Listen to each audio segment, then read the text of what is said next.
प्यारे बच्चों नमस्कार। देखेंगे एसएससी जीडी 24 जनवरी के समाचार। आज हम लेके आए हैं आपके लिए एसएससी जीडी 24 जनवरी के मैथ के क्वेश्चन का एनालिसिस।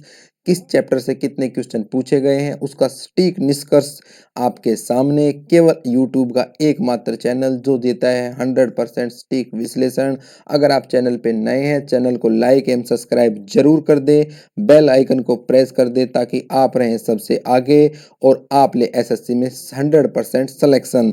देखते हैं आज के शिफ्टों में क्या क्या क्वेश्चन पूछे गए हैं, किस चैप्टर का क्या लेवल रहा है, मॉडरेट लेवल किस चैप्टर से किया गया है और किस चैप्टर से रहे हैं क्वेश्चंस आसान। देखिए आपके सामने जितने भी चैप्टर हैं उनको एक फॉर्म में बना के रखा गया है। किस चैप्टर से कितने क्वेश्चन पूछे गए हैं वो रखे गए हैं। आप इसका स्क्रीनशॉट ले सकते हैं। मैं आपको बताना चाहूँगा कि एसएससी ने किस चैप्टर से मॉडरेट लेवल किया है वो आपके सामने मैं बताता हूँ कि आज जो पेपर हुआ है यानी 24 जनवरी को जो पेपर हुआ है उस पेपर में एसएससी ने जो मॉडरेट किया है वो किया है आपके प्रतिशत में से 2 में से 1 क्वेश्चन जो है उसको टफ बनाया है और 1 क्वेश्चन जो रहा है वो ईजी रहा है। यानी एक टफ रहा है और एक ईजी रहा है। यहाँ पे मॉडरेट किया है। प्रॉफिट लॉस में भी एक क्वेश्चन को मॉडरेट किया है। डिस्काउंट का क्वेश्चन ईजी था। इसके अलावा साधारण ब्याज चक्रवृद्धि ब्याज में से एक क्वेश्चन जो है बहुत अच्छा क्वेश्चन पूछा गया है। मिश्रण से भी अच्छा क्वेश्चन पूछा गया है। कार्य समय से 2 में से 1 क्वेश्चन अच्छा था। समय चाल दूरी के 2 क्वेश्चनों में से 1 क्वेश्चन जो है उसको मॉडरेट पूछा गया है। सरलीकरण सिंपल था। क्षेत्र मिति से अगर बात की जाए तो एक क्वेश्चन जो है वो अच्छे लेवल का पूछा गया, मॉडरेट पूछा गया है। संख्या पद्धति से भी जो है एक क्वेश्चन अच्छा था। ये प्यारे बच्चों अलग अलग पेपर में अलग अलग रहा है। ओवरऑल बच्चों का देखा जाए तो 12 से अच्छे बच्चे जिनके थे उनके 16 नंबर तक बन रहे हैं। जिन बच्चों की तैयारी बिल्कुल अच्छी थी वही बच्चे 20 आउट ऑफ 20 ला रहे हैं। तो आप देख सकते हैं कि मैथ्स में 12 नंबर जो बच्चे लेके आ रहे हैं उन बच्चों से जो बच्चा 20 नंबर लेके आएगा वो 8 क्वेश्चन ज़्यादा होगा। 8 क्वेश्चन का मतलब वो 16 नंबर ज़्यादा ला सकता है। तो प्यारे बच्चों आप हमारे चैनल से जुड़े हुए हैं तो आप उन्हीं क्वेश्चनों को कवर कर सकते हैं और ला सकते हैं 20 आउट ऑफ 20। जो बच्चों से क्वेश्चन नहीं हो पाए वो आपके सामने स्क्रीन पे हैं। अगर आप इन क्वेश्चंस को कर देते हैं तो इसका मतलब आपकी तैयारी है 100%। देखिए ए बी सी एक काम को 5 दिन में करता है। ए अकेला उस काम को 15 दिन में, बी उस काम को 20 दिन में। बताओ सी काम को कितने दिन में करेगा। ये वर्क एंड टाइम का क्वेश्चन है। बड़ा आसान क्वेश्चन था लेकिन बच्चों से इस क्वेश्चन को भी करने में समस्या हो रही थी क्योंकि समय का अभाव था। अब देखो ध्यान से, ए काम को कितने दिन में करता है प्यारे बच्चों, 15 दिन में। और बी काम को कितने दिन में करता है प्यारे बच्चों, 20 दिन में। इन सब का अगर हम एलसीएम लेते हैं प्यारे बच्चों तो इन सब का एलसीएम आता है जी 60। ये आ जाएगा जी 5 से 12 पंजे 60। ये आ जाएगा जी 15 चौके 60। ये आ जाएगा जी 20 तिया 60। प्यारे बच्चों अब ध्यान से देखो जी, तीनों के तीनों बंदे हैं ना, उनके एक दिन का काम जो पीछे दिख रहा है वो 12 दिन है, सॉरी 12 यूनिट है ना। और इन दोनों का एक एक दिन का काम कितना है जी 7। अब मैं आपसे कहूँ जी ये बताओ जी, 3 बंदे हैं, उन 3 दिन बंदों का एक दिन का काम 12 यूनिट है। जबकि मैं आपसे कहूँ कि ए और बी के एक दिन का काम कितना यूनिट है, 7 यूनिट। तो आप क्या करोगे जी, 12 में से 7 घटा दो, कितना आ जाएगा जी आपके पास 5। यानी ये 5 जो है किसका काम है, सी का। और सी का कितने दिन का काम है, सी का 1 डे वर्क, एक दिन का काम। अब प्यारे मेरे बच्चों एक बात बताओ, कुल काम कितना है, जो यहाँ पे एलसीएम है ये टोटल वर्क है कुल काम। यानी आपको काम करवाना है 60 और एक दिन में सी करता है 5, तो कुल काम बटे में एक दिन का काम। 60 को 5 से काट दो, कितना आ गया जी 12। 12 पंजे 60 यानी 12 दिन। 12 दिन में काम को पूरा करेगा सी। ये आपका आंसर है, पेपर में पूछा गया ये क्वेश्चन है। नेक्स्ट क्वेश्चन आपके सामने है। नेक्स्ट क्वेश्चन है कि एक व्यापारी दो वस्तुओं को बराबर विक्रय मूल्य पर बेचता है। एक पर उसे 15% का लाभ होता है, दूसरे पर उसे 15% की हानि होती है। बताओ पूरे सौदे में उसे कितने प्रतिशत लाभ एवं कितनी प्रतिशत हानि हुई। बच्चे लगभग इस क्वेश्चन को करके आए हैं लेकिन तरीका सबका गलत है। सबने जो किया है ना वो इस तरीके से किया है, फिर भी ये चलेगा। वो क्यों चलेगा वो मैं आपको बता देता हूँ। क्वेश्चन के अंदर 3 तरीके बता देता हूँ लेकिन तीनों तरीकों को आपको बता देता हूँ कि कौन सा तरीका कहाँ लगेगा। देखो जब बराबर विक्रय मूल्य आपको दे रखा है तो आप ऐसे कर सकते हैं, सक्सेसिव इंक्रीज या सक्सेसिव डिक्रीज वाला फॉर्मूला आप लगा सकते हैं।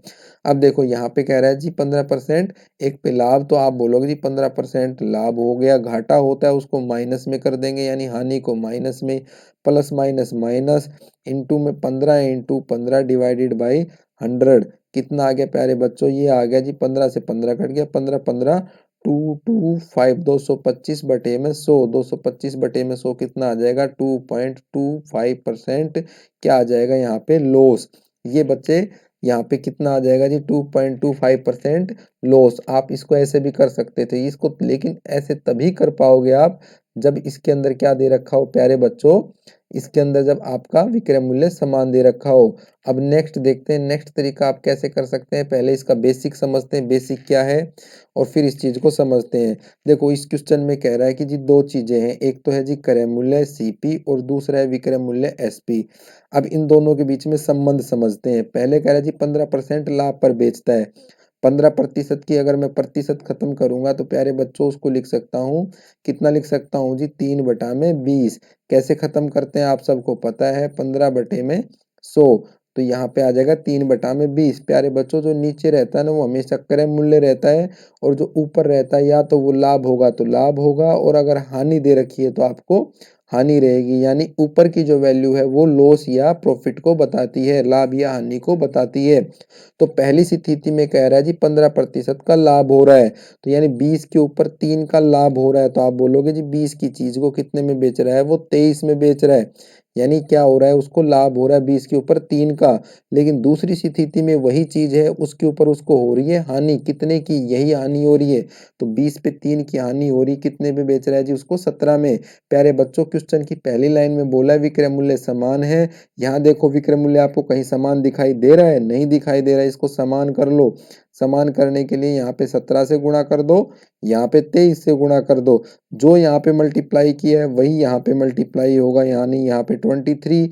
जो यहाँ पे मल्टीप्लाई किया है वही यहाँ पे मल्टीप्लाई होगा इनटू में 17। अब प्यारे बच्चों ये हो गया जी आपका 340, 17 दूनी 34, 340, ये हो गया आपका 460। अब देखो इधर कितना आ जाएगा, इधर आपका आ जाएगा 17 × 23। 17 × 23 कितना होता है प्यारे बच्चों, 17 सत्ती 51, और ये हो जाएगा जी 39, ये आ जाएगा 391। ये कितना आ जाएगा जी, ये भी आ गया 391। अब क्वेश्चन की बात बिल्कुल राइट हो गई, यानी विक्रय मूल्य क्या हो गए, समान। अब प्यारे बच्चों देखो दोनों जो चीजें हैं उन दोनों का जो क्रय मूल्य है, कुल क्रय मूल्य यानी टोटल जो सीपी है, वो टोटल सीपी कितना हो गया, इन दोनों का जोड़ कितना हो गया 800। और यहाँ पे इन दोनों का जोड़ जोड़ो, इन दोनों का जोड़ आपका कितना आया निकल के, इन दोनों का जोड़ आया जी 1 और 1 2, 9 और 9 18, 3 6 और 1 7। अब प्यारे बच्चों 800 रुपए की चीज अगर आप 782 रुपए में बेचोगे तो आपको पता ही है क्या होगा, आप बोलोगे सर लॉस होगा। कितने रुपए का लॉस होगा, 800 माइनस 782, 800 माइनस 782 करेंगे तो आ जाएगा 18 डिवाइडेड बाय 800, और प्रतिशत प्यारे बच्चों निकालनी है तो गुणा कर दो 100 से। इसकी इससे काट दिया जी, इसको 18/8 कर देंगे, 4 से 2 चौक 8, 2 से 2 निम 18। ये कितना आ जाएगा जी 2.25% लॉस। आप इस क्वेश्चन को ऐसे भी कर सकते हो, ये टाइप 1 हो गई, यानी आप इसको ऐसे भी कर सकते हो, आप इसको ऐसे भी कर सकते हो, और आपको तीसरा तरीका मैं बता रहा हूँ, आप इसको ऐसे भी कर सकते हो। तो तीसरा तरीका है वो आपका और भी आपको आसान लगेगा। देखो प्यारे बच्चों पहले तो आपको इसमें सबसे पहले क्या देखना है, प्रतिशत को तोड़ना है ना। प्रतिशत तोड़ के ये लिखा जाता है जी 3/20। बस ये बात तो आपको प्रतिशत तोड़नी पड़ेगी। नीचे में आपका क्या है, क्रय मूल्य, ऊपर में आपका क्या है जी, लाभ या हानि, प्रॉफिट या लॉस। अब आप इसको लिख सकते हो जी 20 की चीज को 3 रुपए प्रॉफिट कमा के बेचा गया 23 में, 20 की चीज को 3 रुपए घाटे के साथ बेचा गया जी 17 में। इन दोनों की मल्टीप्लाई कर दो, ये आ गया जी 400। इन दोनों की मल्टीप्लाई कर दो, ये कितना आ गया जी 391। यानी मैंने इसकी इसके साथ मल्टीप्लाई की है, इसकी इसके साथ मल्टीप्लाई की है। तो प्यारे बच्चों 400 रुपए की चीज 391 में बंदा बेच रहा है, कितने रुपए का यहाँ पे घाटा हो रहा है, आप बोलोगे सर 9 रुपए का। कितने के ऊपर हो रहा है, तो प्यारे बच्चों ये आगे वाला क्रय मूल्य है, तो नीचे लिख दोगे जी 400। और प्यारे बच्चों प्रतिशत निकालनी है तो गुणा में 100 कर देना। यहाँ पे कितना आ जाएगा जी, काट पीट करेंगे तो 2.25% क्या आ जाएगा जी, लॉस। यानी मैं आपको तीन चीजें बताया हूँ, तीन चीजों में मैंने आपको समझाया है। आप ऐसे भी कर सकते हैं, जिन बच्चों ने एक्स वाई का फॉर्मूला रट रखा है जिन बच्चों ने बेसिक से और एडवांस तक मैथ सीखा है वो ऐसे भी कर सकते हैं, और जो बच्चे मेरे से पढ़े हैं और जो चीज़ को जानते हैं वो इस क्वेश्चन को ऐसे भी कर सकते हैं। यानी तीनों तरीकों को आप उपयोग कर सकते हैं। चलो नेक्स्ट क्वेश्चन देखते हैं। एक व्यक्ति की आय में 25% की हो जाती है बढ़ोतरी, और अगले ही वर्ष क्या होता है, उसकी आय बढ़ जाती है 20%, लेकिन उसका खर्च जो है वो भी बढ़ जाता है कितना परसेंट, 15%। अब बताओ उस व्यक्ति की कुल बचत में कुल कितने प्रतिशत की वृद्धि होगी। प्यारे बच्चों, अगर आपको आगे रहना है तो बस एग्जाम जी यूट्यूब चैनल से जुड़े रहो, आप तुरंत आगे निकल जाओगे। ध्यान से देखो, इसमें कुछ करना नहीं है। प्रतिशत अगर आपको कहीं दिखाई दे रहा है ना, उस परसेंट को खत्म कर दो बस। सारा जो झगड़ा है ना इस परसेंट का है, तो परसेंट को खत्म करने के लिए 100 से भाग कर देंगे, और इसको हम लिख सकते हैं जी 1/4। अब प्यारे बच्चों 1/4 के अंदर देखना, नीचे जो दिखाई दे रहा है ना आपको, नीचे आपको जो दिखाई दे रहा है आप वो मान लोगे कुल इनकम, क्योंकि जो जो चीज है ना वो 100% होती है ना। और फ्रैक्शन में जो डिनोमिनेटर होता है ना, यानी जो हर होता है, उसको हम मानते हैं जी ओरिजिनल वैल्यू। ठीक है, तो यहाँ पे हम मान लेंगे जी उसकी कुल इनकम जो है वो आय जो है वो क्या है, आपकी कुल इनकम जो है वो 4 है। ठीक है, अब यहाँ पे हमने किसकी परसेंटेज तोड़ी है, तो आप बोलोगे सर क्या है, बचत की, बचाता है ना बचत की, तो ये उसकी है जी सेविंग। ठीक है, अब इस चीज को मैं ऐसे लिख सकता हूँ कि भाई एक बंदे की आय 4 रुपया है, इनकम 4 रुपया, बराबर है इनकम किससे बनती है, यानी इनकम से क्या होता है, आपके पास पैसा आता है, सैलरी आती है, तो आप क्या करोगे उसका, तो उसमें से आप दो चीजें करोगे, एक उसको खर्च करोगे यानी एक्सपेंडिचर, एक उसमें से बचाओगे यानी सेविंग। सेविंग आपको पता ही है कितने रुपए की है, एक की, कितने के ऊपर है, 4 पे। तो एक बात बताओ, 4 रुपया आपके पास टोटल इनकम है, 1 रुपया आप उसमें से खर्च करते हो, आप बचाते कितने हो, तो आप बोल दोगे सर 3 रुपया मैं उसमें से बचाता हूँ। अब प्यारे बच्चों इस डाटा को और इजी बनाने के लिए मैं इसको ऐसे लिख सकता हूँ जी, ये 400 रुपए की इनकम है, खर्च जो है उसका कितने का है जी 300 रुपए का, बचत कितने की है जी उसकी 100 रुपए की। अब वो जो बोल रहा है वैसे ही करेंगे हम, कह रहा है जी 20% की वृद्धि कर दी आय में। तो प्यारे बच्चों जी एक बात बताओ, 100 के ऊपर 20 रुपए उसकी आय बढ़ गई तो 400 पे कितने बढ़ेगी, तो आप बोलोगे जी 100 पे 20 बढ़ी है तो 400 पे बढ़ जाएगी 80। ठीक है, अब वो कह रहा है जी खर्च में, किसमें, खर्च में 15% की क्या हो जाती है जी बढ़ोतरी।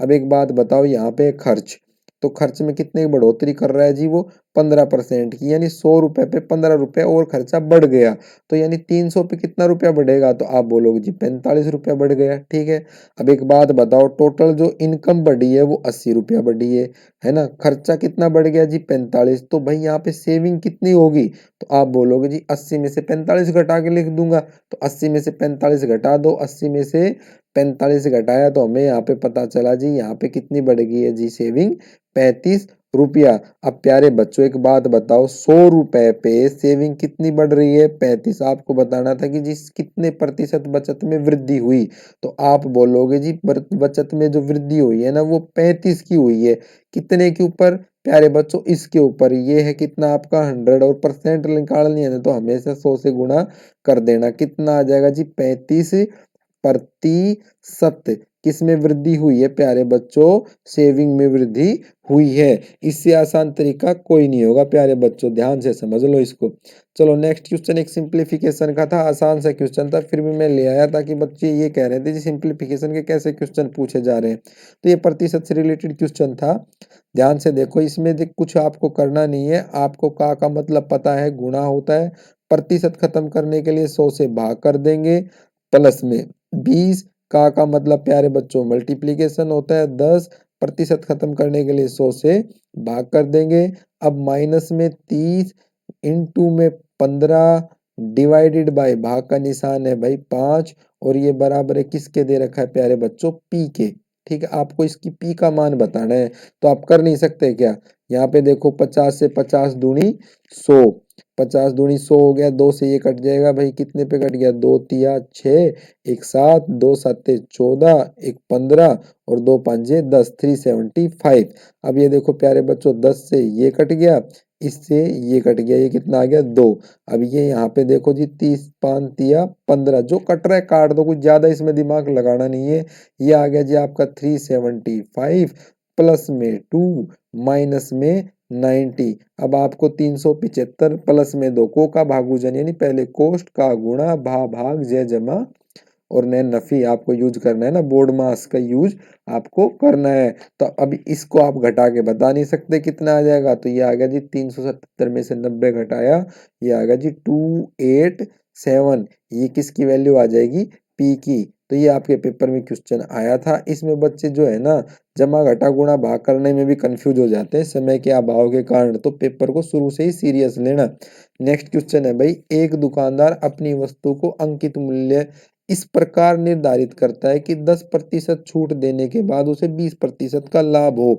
वस्तु को वह यदि 2250 रुपए में बेचता हो तो वस्तु का अंकित मूल्य ज्ञात करो। वाह एसएससी वाह, मतलब लेवल पकड़ने लग गया है, जीडी में भी अच्छे क्वेश्चन पूछने लग गई है। देखो भाई एसएससी का कोई मतलब मान सम्मान नहीं है, वो नहीं है उसका कोई स्टैंडर्ड की है। एसएससी सीजीएल में पूछेगी कि जीडी में पूछेगी, सब में डाल देती है जो भी क्वेश्चन हो। ध्यान से देखो, बड़ा अच्छा क्वेश्चन है। तीन चीजों का रिलेशन यहाँ पे मैं आपको समझाता हूँ। सीपी प्यारे बच्चों, एसपी शांति से समझना, प्यार से, एक बार समझ गए जिंदगी भर याद रखोगे। और ये तीसरा हो गया एमपी। ठीक है, अब देखो ये है क्रय मूल्य प्यारे बच्चों, ये विक्रय मूल्य, ये अंकित मूल्य। इन तीनों के बीच में एक संबंध है, उस संबंध को हम यहाँ पे स्थापित करेंगे। कैसे, देखो पहली लाइन में कहता है जी 10% छूट दी जाती है। छूट, छूट हमेशा अंकित मूल्य पे दी जाती है जो वस्तु के ऊपर लिखा है। ये बात अपने दिमाग में डाल लो कि छूट हमेशा किस पे दी जाती है, जो मार्क किया जाता है ना, यानी आप कोई भी चीज खरीद के लेके आते हो मार्केट से, उस डब्बे के ऊपर जो लिखा रहता है, उस डब्बे पे जो मार्किंग की होती है उसी पे छूट दी जाती है। कितने परसेंट की दी है, 10% की। परसेंट को हमेशा दिखते ही खत्म कर दिया करो, बर्दाश्त नहीं होती है ये फुलझड़ी हमसे। तो यहाँ पे देखो 10 की प्रतिशत खत्म की तो कितना आ जाएगा जी, 1/10। तो जो नीचे होगा वो हमेशा क्या होगा, जिस चीज के ऊपर दी गई है, यानी नीचे की वैल्यू, यानी यहाँ पे क्या होगा एमपी, और यहाँ पे एक की वैल्यू क्या होगी, मतलब ये होगा जी डिस्काउंट। ठीक है, तो एक बात बताओ, 10 रुपए की चीज पे एक की छूट देगा तो कितने में बेचेगा प्यारे बच्चों, 9 में। इतना आप लिख दोगे। अब नेक्स्ट कह रहा है जी 20% लाभ कमाता है।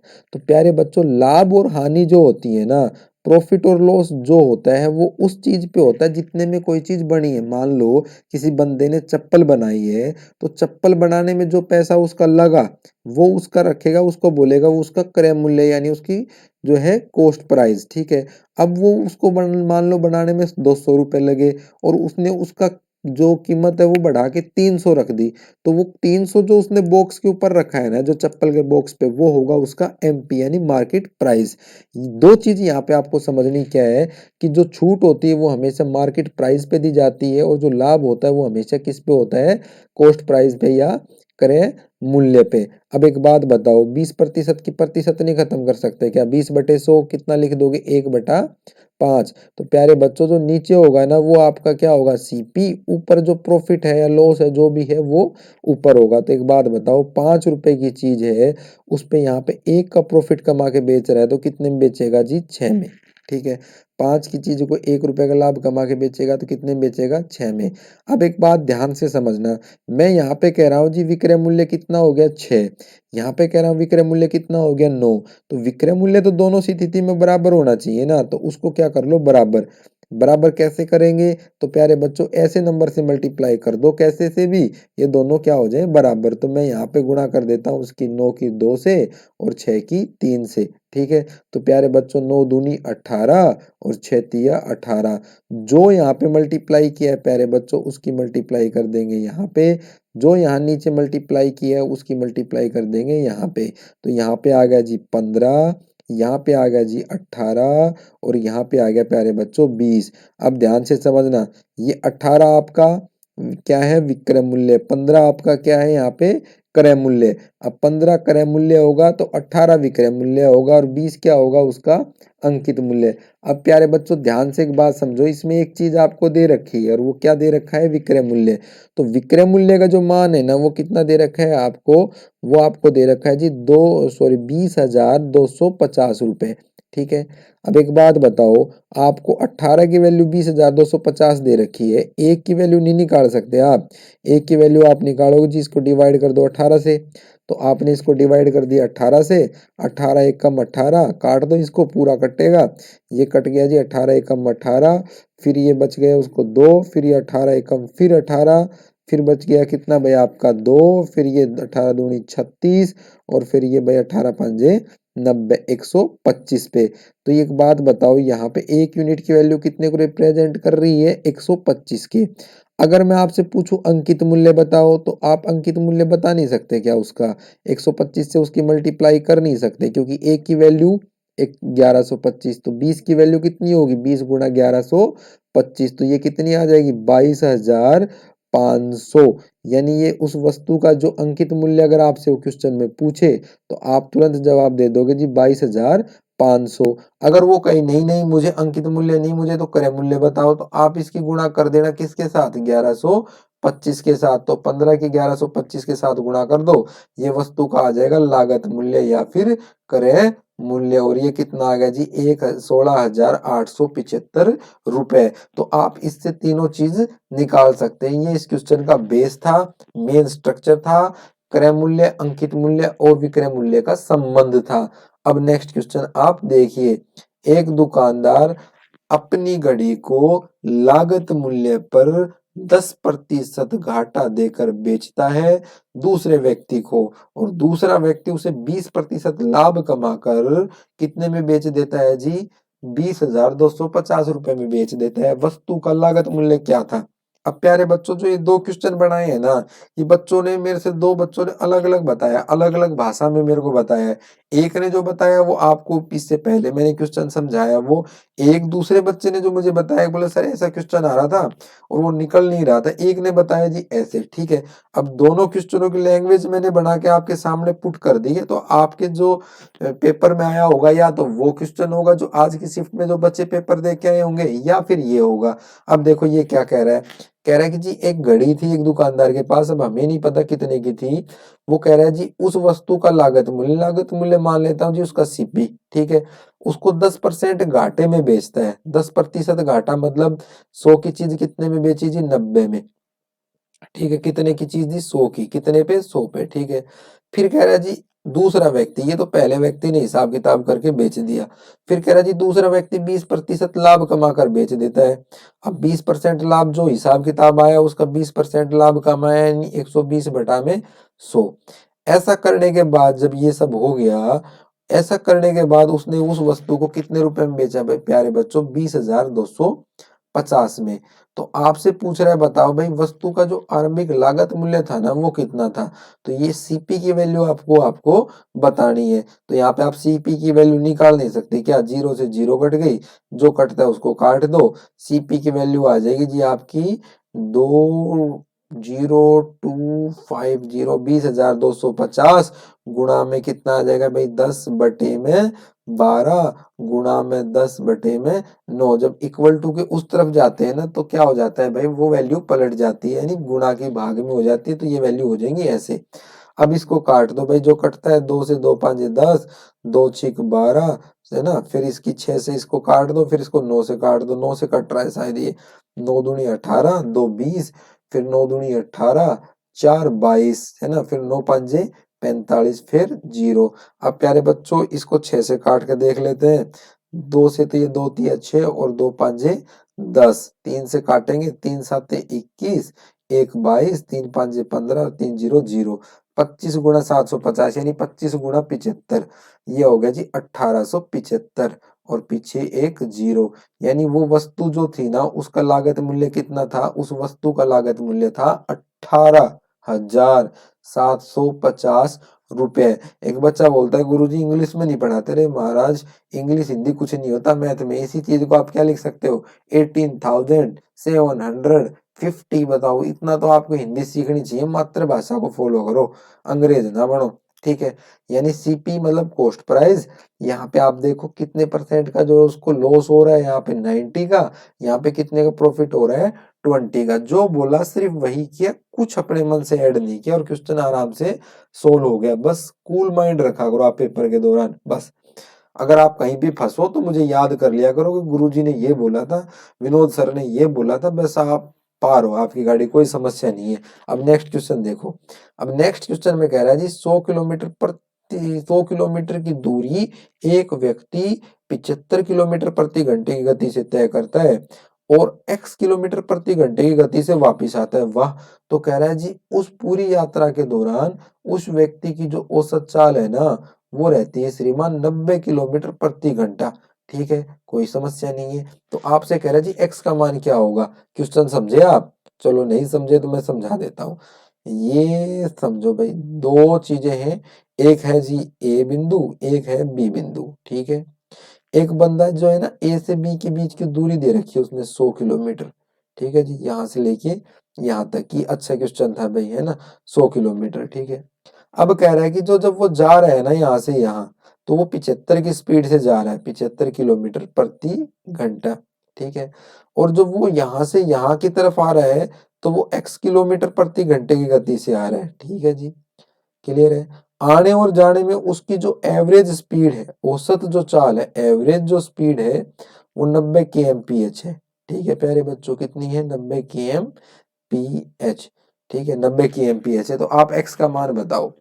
अच्छा, ये भाई देखो सोनू का इसके ऊपर कमेंट था कि सर x जो है ना उसमें मत निकालना, विदाउट x इस क्वेश्चन को सोल्व करो। चलो भाई, इसको विदाउट x हम सोल्व कर देते हैं। एक क्वेश्चन को करने के 1000 तरीके हैं, आपको मतलब ये समझ में आना चाहिए कि वो चाहता क्या है। अब ध्यान से समझो, इस क्वेश्चन को हम बेसिक सी बात से सोल्व कर देते हैं। देखो, आपको मैं कह रहा हूं कि एक रिलेशन होता है स्पीड टाइम का। तो देखो यहाँ पे स्पीड की बात करें तो स्पीड की अगर तुम देखोगे यहाँ पे पहली लाइन में कह रहा है कि जी पहले वो जा रहा है 75 की से। ठीक है, तो यहाँ पे क्या कह रहा हूँ जी मैं, पहली बार यानी जाने का क्या लिख दिया मैंने, जाने में। ठीक है, जाने में उसकी जो स्पीड है वो कितने की है जी, 75 की, 75 की। ठीक है, इसके अलावा कोई और स्पीड दे रखी है? हाँ दे रखी है। कितने की जी दे रखी है? 90 की। अब यहाँ पे नीचे लिख दिया जी मैंने 90। ठीक है, ये कौन सी है 90 की? तो ये 90 की वो स्पीड है जो इसकी औसत चाल है, यानी जिस चाल से वो जा भी रहा है और आ भी रहा है, मतलब एवरेज स्पीड। ठीक है, जो बोला है वो लिखा है मैंने, कुछ एक्स्ट्रा नहीं किया। ठीक है, जो इनमें कटता है काट दो। 25 तिया 75 और सॉरी 15 तिया 75 और 15 से 15 चौकू 60, 15 छिक्का 15 पा 75, सॉरी बच्चों 15 पा 75, मतलब यहाँ पे ये स्थिति हो गई हमारी कि गुणा भाग में भी कुछ का कुछ कर देते हैं ना। 15 पा 75 और ये 15 छिक्का 90। अब ध्यान से समझना, यानी ये जाने में जो स्पीड हो गई कितने की हो गई? 5 की। औसत चाल कितने की हो गई? 6 की। और स्पीड जो होती है ना प्यारे बच्चों, इसका उल्टा संबंध होता है टाइम के साथ। तो टाइम कितना हो गया? तो आप बोलोगे जी 6 से 5। बस सवाल हो गया यहाँ पे। टाइम कितना होगा जी? यहाँ पे 6 लेगा तो यहाँ पे कितना लेगा? 5 लेगा। अब तीसरा यहाँ पे मैं लिख देता हूँ जी आने की। किसकी लिख देता हूँ मैं जी? आने की। ठीक है, आने की। अब इस बात को समझना ध्यान से। औसत चाल क्या होती है प्यारे बच्चों?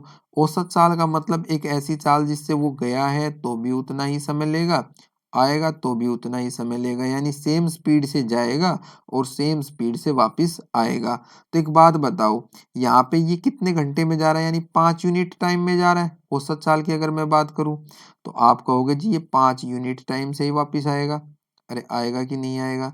यानी ये 5 यूनिट से जब जाएगा तो वापस भी 5 यूनिट से ही आएगा। यानी जो टोटल टाइम अगर वो कहें हम आने जाने में कितने घंटे या कितने यूनिट लेगा, तो आप बोलोगे 10 यूनिट लेगा। अरे लेगा कि नहीं लेगा प्यारे बच्चों? टोटल कितनी यूनिट लेगा? 10 यूनिट लेगा।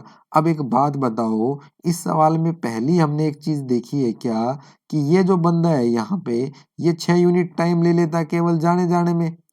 टोटल उसको टाइम लेना है 10 यूनिट आने और जाने में, यहाँ पे 10 यूनिट है, लेकिन वो केवल जाने जाने के अंदर ही कितने यूनिट टाइम ले लेता है? 6 यूनिट। 6 यूनिट टाइम ले लेता है। तो अब उसको वापिस आने में कितना समय मिलेगा? तो आप बोलोगे नहीं 4 यूनिट। यानी उसको वापिस आने में कितना समय मिलेगा? 4, क्योंकि टोटल तो 10 ही है। तो उसको वापिस आने में कितना समय लेना पड़ेगा? 4 यूनिट। अब एक बात बताओ प्यारे बच्चों, यहाँ पे कितने की टाइम था? 6। यहाँ पे कितना है? 4। ये जाने का था, ये आने का है। तो अब जब ये टाइम का रिलेशन ये है तो प्यारे बच्चों स्पीड का क्या होगा, इसका उल्टा। यहाँ पे रख देंगे 4, यहाँ पे रख देंगे 6। अब इस औसत चाल वाले को भूल जाओ आप, ठीक है। अब देखो यहाँ पे इसकी स्पीड दे रखी है 75 की जाने में, यानी जो 4 की वैल्यू है वो रिप्रेजेंट करती है 75 को। 1 की वैल्यू कितने को रिप्रेजेंट करेगी, 75/4 को। और 6 की वैल्यू निकालनी है तो कितने से गुणा कर दो, 6 से। 2 से 2 दूनी 4, 2 तिया 6। 75 गुणा 3 कर दे प्यारे बच्चों, तो 75 गुणा 3 कितना होता है, 5 तिया 15, 7 तिया 21 और 1 22। ये आ गया जी आपका बटे में 2। कितना आंसर आ गया, 2 एकम 2, 2 एकम 2, 2 एकम 2 और 2 एकम 2, 2 एकम 2 और 2 पंजे 10। ये आपका क्या आ जाएगा जी आंसर। 2 दूनी 4, ये कितना आएगा ऊपर, 5 तिया 15। प्यारे बच्चों ये सॉरी गलती हो गई यहाँ पे, गुणा भाग में आज कुछ ज्यादा ही गलती हो रही है, ठीक है। ये कितना आ जाएगा जी आपका, 2 एकम 2, 2 दूनी 4, 11, 112.5 किलोमीटर प्रति घंटा। ये आपका क्या होगा, आंसर होगा। यानी इस क्वेश्चन में आपको सिर्फ और सिर्फ क्या मैंने समझाया, कोई एक्स नहीं माना है मैंने, है ना, कुछ एक्स्ट्रा नहीं किया है मैंने कहा कि ये जाने की जो चाल है ना वो 75 की है। इसका फ्रैक्शन में इसका नीचे वाली वैल्यू और लिख लो 90, इसको तोड़ लो आप। तो भाई 75 को आप लिख सकते हो 5 और 90 को लिख सकते हो 6। 15 पर 75, 15 छिक्का 90। ये स्पीड है, इसका उल्टा संबंध होता है टाइम से। तो ये हो जाएगा 6 और ये हो जाएगा 5। अब इसमें मैंने ये जो मल्टीप्लाई की है ना 2 से, ये इसलिए की है प्यारे बच्चों कि जो औसत चाल है ना, औसत चाल का मतलब हो गया कि उसी चाल से यहाँ गया और उसी चाल से यहाँ आया, यानी इतना ही समय यहाँ जाने मिलेगा और इतना ही समय वापस आने मिलेगा। यानी मैं इसकी 2 से मल्टीप्लाई कर दूं तो मुझे पता चला 10। मैं मान सकता हूँ कि यहाँ से यहाँ तक जाने में अगर उसको 10 घंटा लगेगा ना, मतलब 5 घंटा लगेगा ना, तो 5 घंटा ही उसको आने में लगेगा। टोटल कितना समय लगेगा उसको, 10, ठीक है। लेकिन एक्चुअलिटी में हुआ क्या है, एक्चुअलिटी में हुआ है यहाँ से यहाँ जाने में उसको कितना समय लगा है, 6 यूनिट। तो हमें पता है कि 10 में से 6 यूनिट तो केवल वो जाने में ही खर्च कर देता है। और जाता कितना है वो, यहाँ से लेकर यहाँ तक 100 किलोमीटर, 6 यूनिट। तो यहाँ पे हमें पता चल गया कि जी 6 यूनिट तो सिर्फ जाने में ही खर्च कर देता है। तो आने में कितना समय उसको मिलेगा, आने में केवल उसको 4 यूनिट समय मिलेगा, ठीक है। ये समय का खेल है। इसका अपोजिट किया हमने तो क्या आ गया, हमारी स्पीड। तो यहाँ पे ऊपर हो गई 4, नीचे 4 था ऊपर चला गया, 6 ऊपर था 6 नीचे आ गया। अब देखो जाने में उसकी जो गति है वो 75 की है, मैं बोल रहा हूँ 4 की, यानी मेरा जो 4 है वो कितने को रिप्रेजेंट कर रहा है, 75 को। मेरा एक कितने के बराबर आ गया, 75/4 के। और मुझे निकालने कितना का मान है प्यारे बच्चों, मुझे निकालना है जी 6 का मान, क्योंकि वो वापसी में किस चाल से आएगा, तो वापसी में आएगा वो 6 से।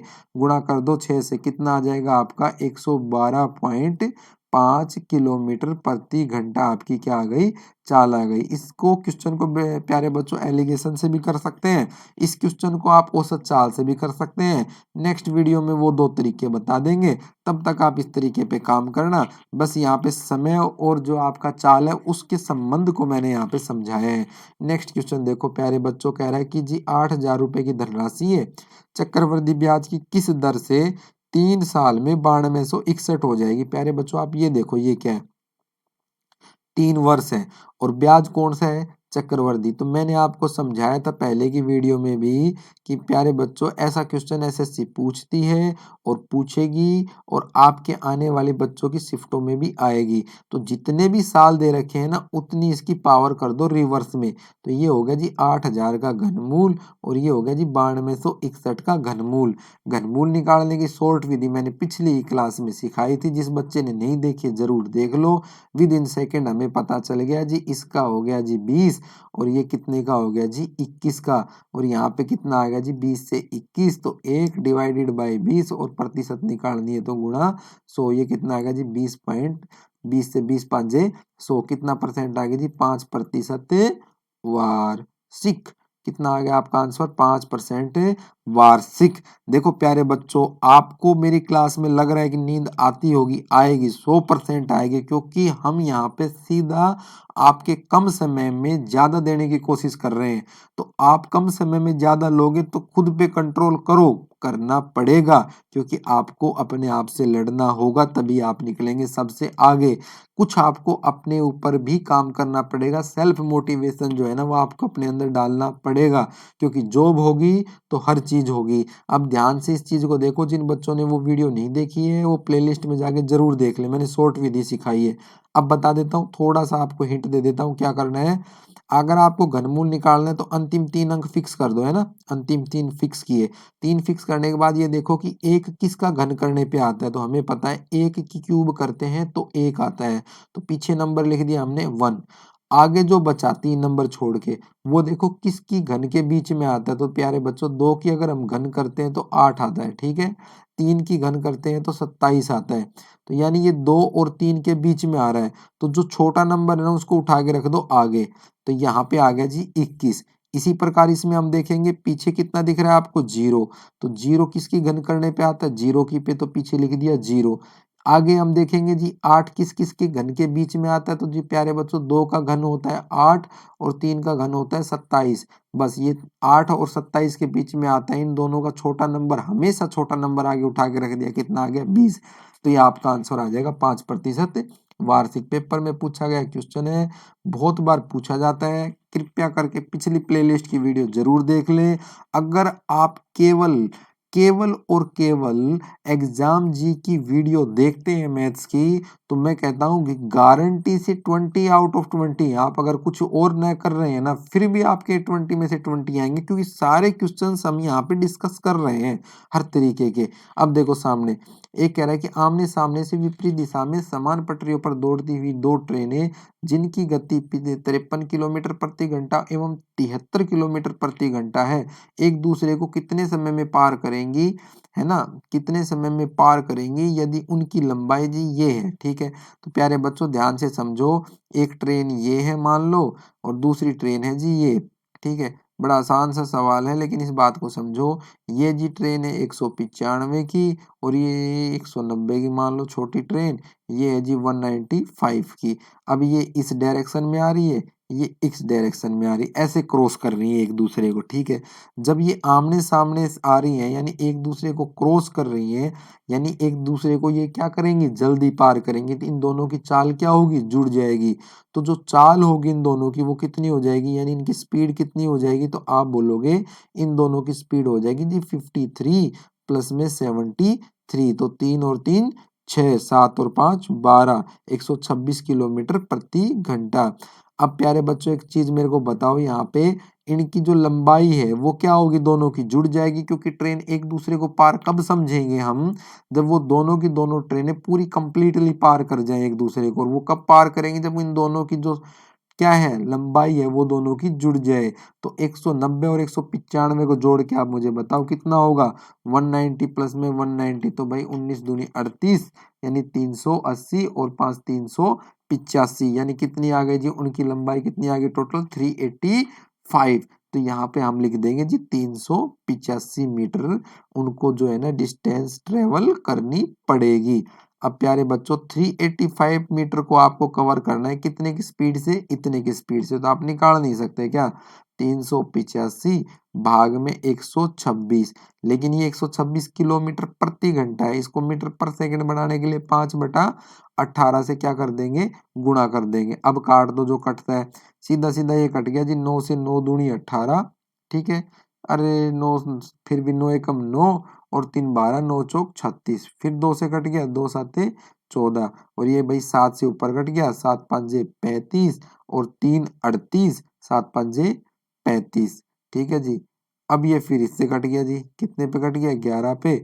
आंसर कितना आ गया जी, 11 सेकंड। ये पेपर में पूछा गया क्वेश्चन है, मॉर्निंग शिफ्ट का क्वेश्चन है, अच्छा क्वेश्चन है, देख लीजिएगा। नेक्स्ट क्वेश्चन भाई, अर्धगोला, गोला, बेलन, शंकु हर पेपर में आ रहा है, हर चीज का आपको पता होना चाहिए। आज विदाउट ऑप्शन में आपको क्वेश्चन सोल्व करके दिखाऊंगा कैसे करते हैं। कह रहा है कि जी एक अर्धगोला है प्यारे बच्चों, अर्धगोले का संपूर्ण पृष्ठ का जो क्षेत्रफल होता है ना वो होता है 3 पाई, पाई के मान है 22/7 इंटू में आर स्क्वेयर, आर का वर्ग, और ये कितने के बराबर दे रखा है जी 4158 के। तो प्यारे बच्चों एक बात बताओ, जो कटता है उसको हम काटेंगे, तो यहाँ पे देखो, यहाँ पे हमने देखा आर स्क्वायर किसके बराबर आ गया, आर स्क्वायर आ गया जी 4158 गुणा में 7 डिवाइडेड बाय कितना जी 22 गुणा में 3, जो कटता है उसको काट दो प्यारे बच्चों, है ना। 3 एकम 3, 1 4, फिर 1 4 यानी 3 तिया 9, 2 11, 3 3 3 आठे 24, 1 25 और 3 छिक 18, ठीक है।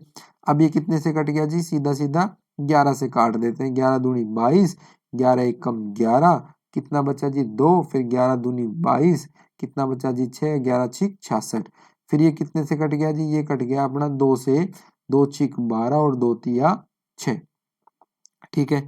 अब प्यारे बच्चों ये आपका आर स्क्वायर किसके बराबर बच गया, आप बोलोगे जी 63 इंटू में 7, ठीक है। हमें निकालनी किसकी वैल्यू है, आर की, तो प्यारे बच्चों आर की वैल्यू निकालेंगे तो इसको क्या कर देंगे, वर्गमूल कर देंगे, 63 गुणा में 7। अब इस 63 को प्यारे बच्चों क्या लिख सकते हो, आप बोल सकते हो इसको लिख सकते हैं जी 9 गुणा में 7 गुणा में 7। अब इस बात को ध्यान से समझना, देखो वर्गमूल करते हैं तो 2 में से 1 को बाहर निकाल देते हैं, और 9 है, 9 का वर्ग अगर आप वर्गमूल निकालोगे तो आप क्या बोलोगे जी 9 का वर्गमूल होगा 3, ठीक है। इन दोनों में से 1 बाहर निकाल लो तो कितना आ जाएगा जी 7, 1 बाहर निकाला तो कितना आ गया जी 7, तो ये कितना आ गया जी आपका 7 तिया 21, मीटर बोल रहा है तो यहाँ पे लिख देंगे मीटर, यानी उसकी जो त्रिज्या है वो कितनी आ गई जी 21 मीटर, यानी ये आपका क्या होगा, आंसर होगा। मैंने आपको पीछे समझाया था ऑप्शन से कैसे इसको करते, बोले सर हम ऑप्शन से कैसे करते, प्यारे बच्चों देखो ऑप्शन से इसको ऐसे कर लेते, आपके सामने यहाँ पे दे रखा था ना इतने वर्ग मीटर क्षेत्रफल है, पूरा डिट्टो दे रखा था, और कोई भी आपको ऐसा भी ना पॉइंट में मतलब आपका क्षेत्रफल था नहीं, यानी जो आपका आंसर जो इसमें होता उस आंसर में 7 का मल्टीपल 110% होता है, यानी 7 का मल्टीपल पक्का छुपा होता। और मेरा जो बच्चा जो मेरे से पढ़ा हुआ है ना वो पेपर दे के आया था, वो बोल रहा था गुरुजी एक ही ऐसा ऑप्शन था जिसके अंदर 7 का मल्टीपल छुपा था, वो था 21, और मैं डायरेक्ट 21 पे लगाया और मेरा आंसर हो गया, इतने लंबी करने की जरूरत ही नहीं है ना। मैथ को उसने 20 क्वेश्चंस को बता रहा था गुरुजी, 20 क्वेश्चन को मात्र 10 मिनट में कवर कर दिया, यानी आप 10 मिनट में कवर कर रहे हैं मैथ को तो यूं सोच लो सिलेक्शन पक्का ही है। और जो मैं बता रहा हूँ वो चीजें आपको इस चीज को कर सकती हैं, टाइम बचा सकती हैं, लेकिन उसके लिए आपको हर चैप्टर को इसी वे में समझना होगा। अब तो समय है नहीं, लेकिन आप अपने भाई बंधुओं को समझा सकते हैं कि फ्री ऑफ कॉस्ट आप इन चीजों को समझ सकते हैं, बच्चों जितना बच सकते हो, किससे, जो चीजें आपका सिलेक्शन होने में रोक रही हैं उनसे। देखो एक कह रहा है जी 34 सेंटीमीटर परिमाप वाले त्रिभुज की 2 भुजाएं ये और ये हैं, त्रिभुज का क्षेत्रफल ज्ञात करो। प्यारे बच्चों एक भुजा कितनी है आपकी 15, ठीक है, दूसरी भुजा कितनी है आपकी 12। मैं कहता हूं जी परिमाप क्या होता है, किसी भी चीज का परिमाप होता है उस चीज की बाहरी बाउंड्री का जोड़, ठीक है। तो यहाँ पे देखो 3 भुजाएं 1 2 और 3, इन तीनों का जोड़ है जी 34, तो मैं बोल दूं जी ये 15 प्लस 12 प्लस में तीसरी मैं मान लेता हूँ जी ABC, जो भी तुम मानना चाहो, तो मैं लिख देता हूँ जी A, और इन सब का जोड़ कितना के बराबर है प्यारे बच्चों 34 के, ठीक है। अब अगर मैं A की वैल्यू निकालना चाहूँ तो A मतलब कितना हो गया 15 और 12 27, 27 34 में से घटा दो, तो 27 34 में से घटाएंगे तो कितना आ जाएगा प्यारे बच्चों 7, ठीक है। अब एक फॉर्मूला होता है जिसको बोलते हैं हीरो, हीरो इसलिए बोलते हैं क्योंकि ये हीरो ही है, हर ट्रायंगल में हर चीज में ये यूज हो सकता है। किसी भी त्रिभुज का क्षेत्रफल अगर आपको निकालना है तो आप इस तरीके से निकाल सकते हैं, ये कैसे बना, क्यों बना, कहाँ यूज हुआ, वो अगर आपको जानना है तो आप मेरी पूरी क्लास लेंगे तो मैं आपको बताऊंगा। अब बस इतना ध्यान रखो, हीरो फॉर्मूला होता क्या है, S, S minus A, S minus B, S minus C. S क्या होता है प्यारे बच्चों, एस होता है अर्ध परिमाप आधा परिमाप, अर्ध परिमाप आधा परिमाप। तो अब प्यारे बच्चों आपको परिमाप दे रखा था कितना 34, तो अर्ध परिमाप कितना होगा 34/2 कितना आ गया जी 17, तो एस की वैल्यू कितनी हो गई 17, तो रख दो, कुछ नहीं करना है, जो बोला है वो रख देंगे 17, ठीक है। अब 17 में से पहली भुजा घटा दो, तो पहली भुजा कितनी हो जाएगी जी 17 माइनस 15, एक एक चीज बिल्कुल इजीली करवा रहा हूँ, है ना। 17 माइनस 12, कंफ्यूज नहीं होने का। फिर तीसरी 17 माइनस में कितनी आ गई जी यहाँ पे 7, तो 17 माइनस 15, 17 माइनस 12 और 17 माइनस 7। अब प्यारे बच्चों यहाँ पे देखो नीचे, अब भी अगर आप मैथ नहीं कर सकते ना तो फिर कभी नहीं कर सकते। देखो 17, 17 में से 15 गया कितना बचा 2, 17 में से 12 गया कितना बचा जी 5, 17 में से 7 गया जी कितना बचा 10। यही होगा। अरे यही होगा कि नहीं होगा भाई। अब देखो ध्यान से, अब इसके अंदर हमने देखा जी ये 17 का तो वर्गमूल होता नहीं है, ठीक है। ये 5 दूनी 10 और ये भी क्या है जी 10। अब ये देखो दो 10 10 दिख रहे हैं और वर्गमूल के अंदर है तो दो 10 में से एक 10 को बाहर ले लेंगे और जो अंदर पड़ा है ना उसको अंदर पड़ा रहने दो। ये आपका आंसर आ गया क्या 10√17। अब सेंटीमीटर है तो इसको लिखेंगे जी सेंटीमीटर स्क्वेयर, ठीक है ना, वर्ग सेंटीमीटर। ये आपका आंसर है। यहाँ पे आपको क्या समझना था जी हीरो फॉर्मूला क्या होता है। अब दूसरा बच्चा इसी क्वेश्चन को बोल रहा था कि गुरुजी जो पेपर में सवाल आया ना उसमें ऐसा नहीं था, वो क्वेश्चन ऐसा था। चलो भाई अब ऐसा नहीं हो कि ऐसा भी अगर होगा तो हम इसको भी सोल्व करके देख लेते हैं। इसको कैसे सोल्व करेंगे तो ध्यान से देखो, आपके सामने क्वेश्चन है। अब क्वेश्चन में क्या कह रहा है जी, एक समकोण त्रिभुज है। इसमें क्या कहा जी इसने, समकोण त्रिभुज का। उस पहले वाले में क्या कहा था आपने, कोई भी त्रिभुज है, लेकिन इस क्वेश्चन में कह रहा है जी समकोण त्रिभुज है। उसकी एक भुजा 15 है, दूसरी भुजा 12 है और उसका परिमाप 36 है। तो बताओ त्रिभुज का क्षेत्रफल क्या होगा। प्यारे बच्चों समकोण त्रिभुज जो होती है ना उसका क्षेत्रफल होता है 1/2 इंटू में आधार। आधार कितना है उसका अब हमें पता नहीं है, और इंटू में लंब यानी 1/2 गुणा आधार गुणा लंब। लंब, ठीक है, ये होता है जी क्षेत्रफल। अच्छा, कुछ बच्चों को डाउट रहता है क्या हीरो यहाँ काम करेगा। अरे हीरो हर जगह काम करेगा। इस क्वेश्चन को भी मैं करके दिखाऊंगा, हीरो फॉर्मूले से भी आप इसको कर सकते हैं। चलो अब देखो इस क्वेश्चन में एक चीज मैं आपको बताता हूँ, आप जीडी के लिए सिर्फ इतना ध्यान रखना, 3 डिजिट है, 3 4 5, ठीक है। ये जो भी आपके पेपर में क्वेश्चन पूछे गए जीडी में, 3 4 क्वेश्चन अभी तक पेपरों में आए, ज्यादा नहीं आए हैं, उन तीनों में ये चीज आपकी यूज हो रही है, ठीक है। 3 4 और 5। प्यारे बच्चों जब 3 4 5 के अनुपात में होंगे ना वो क्या होंगे, समकोण त्रिभुज की भुजाएं होंगी, ठीक है। इनके गुणज, इनके गुणज का मतलब जैसे मैं इसकी गुणा कर दूं 4 के साथ, ठीक है, यानी मैं 3 से भी कर दूं, मानो 3 तिया 9, 3 चौक 12, 3 पांजे 15। तो ये भी समकोण त्रिभुज की भुजाएं होंगी। और इसमें जो सबसे बड़ी भुजा रहती है ना वो होती है जी कर्ण, है ना, उसको हम क्या बोलते हैं कर्ण, ठीक है। क्लियर है। अब एक बात ध्यान से समझना मेरी, कि यहाँ पे 3 भुजाएं हैं, उन तीनों भुजाओं में से 2 भुजा दे रखी है, एक 15 एक 12, ठीक है। अब उसमें एक लाइन बोली उसने, सबसे बड़ी भुजा कितनी है जी आपकी 15 है, ठीक है। अब एक बात बताओ, परिमाप भी दे रखा है, बड़ा आसान कर दिया। तो परिमाप आपका कितना है 36, तो 36 परिमाप है। दो भुजाएं आपकी दे रखी है 15 और 12, तो तीसरी नहीं निकाल सकते, 15 और 12 कितनी हो गई जी 27, 27 घटा दो कितनी आ गई जी 9, ठीक है, कितनी आ गई 9। अब मैंने यही समझाया था कि ये जो 9 12 और 15 किसी भी त्रिभुज की अगर 3 भुजाएं होंगी ना वो त्रिभुज 100% क्या होगी जी समकोण त्रिभुज होगी, ठीक है। और समकोण त्रिभुज में ये दोनों जो होंगे ना वो 100% लंब और आधार होंगे। तो आप एक बात बताओ, इसका क्षेत्रफल नहीं निकाल सकते, 1/2 लंब कितना आप लोगे 9 या 12, गुणा में कर दोगे 12, 2 से काट दो 2 छिक 12, 9 छिक 54, मीटर है कि सेंटीमीटर, सेंटीमीटर स्क्वायर, ये क्या आपका आ गया आंसर, ठीक है।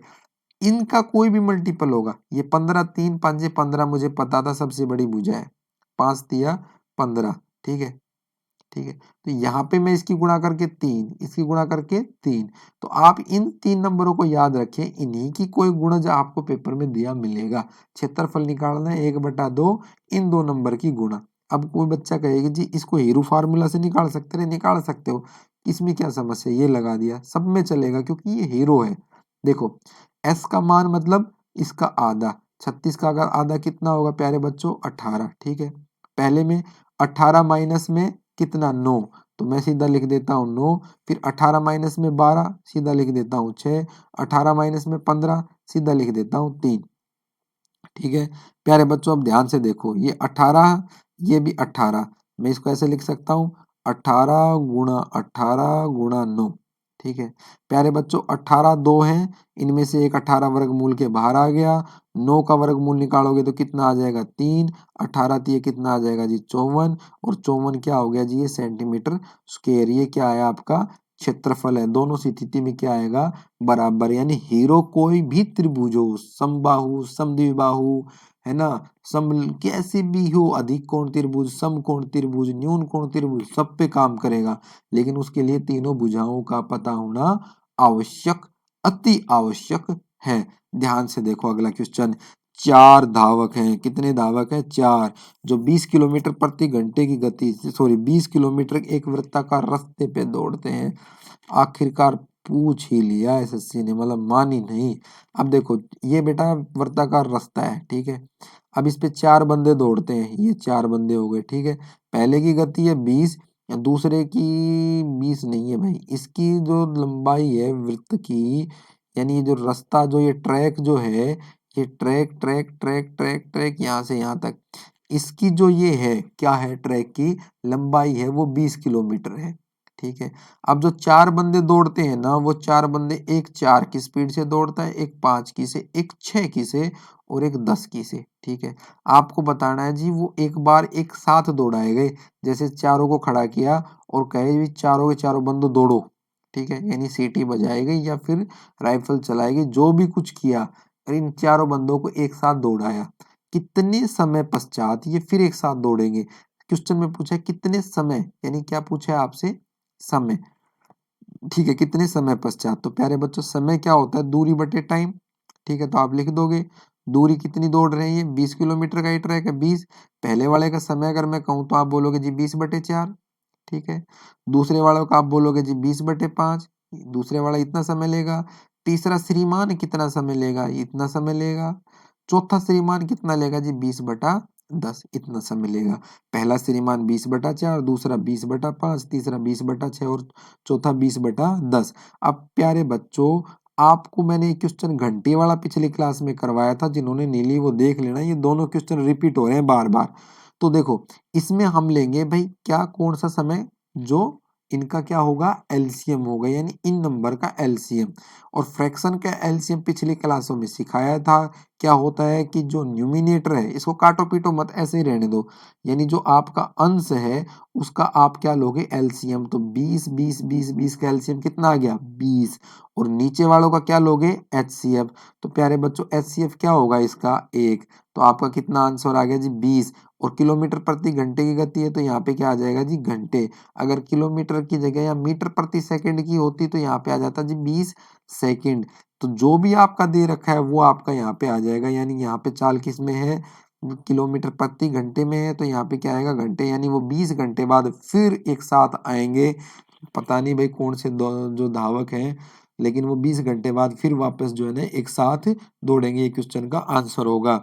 चलो नेक्स्ट क्वेश्चन है, बड़ी लंबी वीडियो बन रही है लेकिन क्वेश्चन ही ऐसे अच्छे अच्छे एसएससी ने पूछे, मैंने सबको डाल दिया है क्योंकि कोई क्वेश्चन आपका छूटे नहीं। नेक्स्ट क्वेश्चन कह रहा है कि कोई धन चक्रवृद्धि ब्याज की 10% वार्षिक दर से 4,000 रुपए से बढ़ के इतने रुपए हो जाता है, ठीक है जी। आपको इसमें समय बताना है। एक शिफ्ट में आया था कि आपको ब्याज की दर बतानी है, एक शिफ्ट में आया जी आपको क्या बताना है, समय बताना है।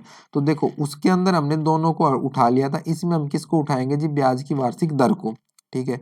यहाँ पे ब्याज की वार्षिक दर कितनी है आपकी 10%, प्रतिशत खत्म करेंगे कितना आ जाएगा जी 10 से, ठीक है। यहाँ पे बढ़ रही है तो मतलब चक्रवृद्धि ब्याज है 10 से 11, ठीक है। यानी जो आपका ये है 10 से 11 लास्ट में कट के, यानी ये जो संख्याएं हैं लास्ट में कट के किस में आएंगी 10 से 11 में आएंगी। तो प्यारे बच्चों इन दोनों को कॉमन काट लो, जो कॉमन नंबर है उनको आपस में उड़ा दो, ठीक है। उड़ा देते हैं श्रीमान, अब ये लो 5 3 2 4, ठीक है। काटो इसको, कितने से कट रहा है 4 से, कितना आ गया 4 से 1000, ठीक है। यहाँ पे कट रहा है कितने से 4 से 4331, 1331, 4 एकम 4, 4 तिये 12, 4 तिये 12, 4 एकम 4, ठीक है। अब देखो 1000 रुपए की धनराशि कितने समय में 1331 हो जाएगी। देखो ये यहाँ पे क्या दिख रहा है आपको 10, और ये क्या बन रहा है आपका 1000, यहाँ पे क्या दिख रहा है 11, और ये कितना बन रहा है 1100 से 1331। तो 10 की पावर कितनी कर दूं मैं यहाँ पे, आप बता नहीं सकते, तो आप बोल सकते हो ना सर 10 की पावर 3 कितनी होती है 1000। तो 11 की शक्ति भी कितनी कर दूं मैं 3, तो 11 की शक्ति कितनी होती है 3, 1331। तो प्यारे बच्चों यहाँ पे जो भी इसकी पावर है वो आपका क्या आ जाएगा आंसर। तो समय कितना आ गया प्यारे बच्चों, समय आ गया जी 3 वर्ष। तो 3 वर्ष आपका क्या होगा आंसर होगा। आज का लास्ट क्वेश्चन और इम्पोर्टेंट क्वेश्चन, लास्ट क्वेश्चन है, एक चुनाव में 2 उम्मीदवार हैं और जीतने वाले उम्मीदवार को 84% मत मिले हैं और वो 476 मतों से जीत गया। तो बताओ कि मतदान में कितने वोट डाले गए। चलो बहुत अच्छा क्वेश्चन है प्यारे बच्चों। मतदान जो मानेंगे ना वो 100 वोटों का मानेंगे, ठीक है। 100 वोटों में से एक बंदे को मिल गए जी 84 वोट, ठीक है। ये किसको मिले जी विनर को, ठीक है। तो अब एक बात बताओ लूजर को कितने मिले होंगे, हारने वाले को कितने मिले होंगे, तो आप बोलोगे 16। अगर मैं कहूँ जी इन दोनों के बीच में हार जीत का अंतर कितने वोटों का रहा, कितने परसेंट का रहा, तो आप बोल सकते हो जी 84 और 16 का डिफरेंस। तो 84 और 16 का डिफरेंस कितने का आ गया, ये आ गया जी 14 में से 6 गए 8, और यहाँ पे 7 में से गए जी 6, 68% का। और इस 68% की वैल्यू प्यारे दोस्तों, प्यारे भाइयों, प्यारे बच्चों कितनी दे रखी है 476। 1% की वैल्यू कर देंगे 68 से भाग, और जो आपको निकालनी है कि मतदान में कुल कितने कितने कितने कितने मत थे, कितने मत थे। हमेशा 100 ही रहेंगे, यानी 100% माना तो 100 ही रहेंगे। गुणा कर देंगे जी 100 से, काट दो जो कट रहे हैं, ये कट गया जी 8 7 56 6, यानी ये कितना पे चला गया भाई 7 पे। तो 7 पे चला गया तो कितना आ जाएगा जी 700 मत, 700 वोट। कितने थे जी 700 वोट, कुछ नहीं किया, कुछ नहीं किया। नेक्स्ट क्वेश्चन आपके लिए है, जादुई ट्रिक से आप इसको कर सकते हैं। जादू क्या है, बिल्कुल आपको क्वेश्चन को समझना है। देखो 24 विद्यार्थियों की कक्षा का औसत वजन 35 किलो है, अध्यापक जुड़ गया तो उससे वजन कितना बढ़ गया जी 400 ग्राम बढ़ गया। अध्यापक का वजन ज्ञात करो, याद करें नहीं महाराज, याद न करें, ज्ञात करें, है ना, ज्ञात करें, यानी आपको पता करना है कि मास्टर जी कितने वजन का है ना, हमारा वजन आपको पता करना है। तो प्यारे बच्चों ध्यान से सुनो इस बात को। इस क्वेश्चन में एक चीज आपको क्लियरली पता है कि 24 के 24 बच्चों का वजन कितना है 35। अब जो करने वाले नहीं यूं कहेंगे जी, ऐसे कर लेंगे इसको, 24 गुणा में 35, है ना, ये वजन आ गया। अब जो वजन हो गया वो कितना हो गया, बोलो जी, अब वजन हो गया ये 25 गुणा में 24 पॉइंट कितना रे भाई 35.400, ठीक है जी 35.400। इन दोनों का अंतर दे लेंगे, इन दोनों का जो अंतर होगा ना वो किसका वजन होगा जी, ये टीचर का वजन होगा। ऐसे नहीं करना है, ऐसे करोगे तो जिंदगी में कभी पेपर पास नहीं होगा। सोचो, बड़ा आसान सा तरीका मैं बता रहा हूँ, इन इन सब चीजों को भूल जाओ। मैं कह रहा हूँ आपको एक चीज क्लियरली पता है कि जी 35 किलो के हैं सभी बच्चे। तो मैं कह रहा हूँ जो टीचर है ना प्यारे बच्चों, वो 35 किलो का होगा ही होगा, इस बात में कोई डाउट नहीं है। वो 35 किलो का, अपन ने मान लिया कि मास्टर जी 35 किलो का है, लेकिन गुरु जी कह रहा है कि बेटा मैं 35 किलो का नहीं हूँ, मैं गुरु हूँ, मैं तुम सबसे भारी हूँ।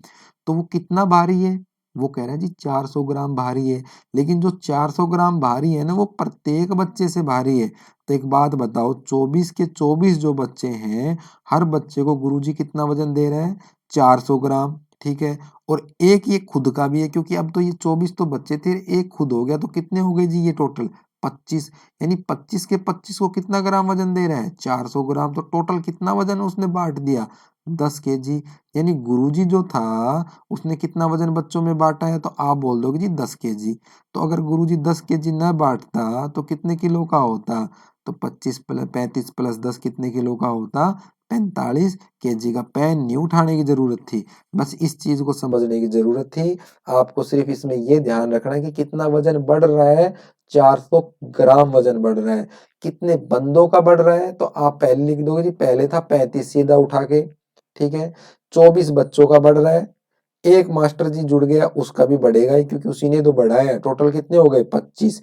तो 25 गुणा कर देंगे कितने से 400 ग्राम से, ये कितना आ गया 25 चौकू से 1, है ना? और इसको किलोग्राम में भाग मतलब आपको कन्वर्ट करना है तो 1000 से भाग कर दोगे, कितना आ जाएगा आपका 10 केजी। तो 35 में 10 केजी जोड़ दो, कितना आ जाएगा जी आपका 45 केजी। प्यारे बच्चों, वीडियो बहुत लंबी है लेकिन आपके लिए जितने भी इंपॉर्टेंट इंटरेस्टिंग क्वेश्चंस जो थे ना वो मैं आपकी इस वीडियो में लेके आया हूँ। आप इस वीडियो को लाइक कीजिए, सब्सक्राइब कीजिए और मेरा आप सभी से निवेदन है कि जो भी बच्चा जिनको अच्छा लगता है वो अपने साथियों को अगर आप अच्छा करवाना चाहते हैं, क्योंकि कर भला हो भला, आप अगर अच्छा करेंगे तो आपके साथियों का भी अच्छा होगा। उन तक इस वीडियो को जरूर भेजें ताकि आपका भला करने से आपके साथियों का भला हो और हमारे चैनल का भी भला हो और वो आगे ग्रो करे और बच्चों का भी भला करे। धन्यवाद। जय हिंद, जय भारत। आज के लिए इतना ही।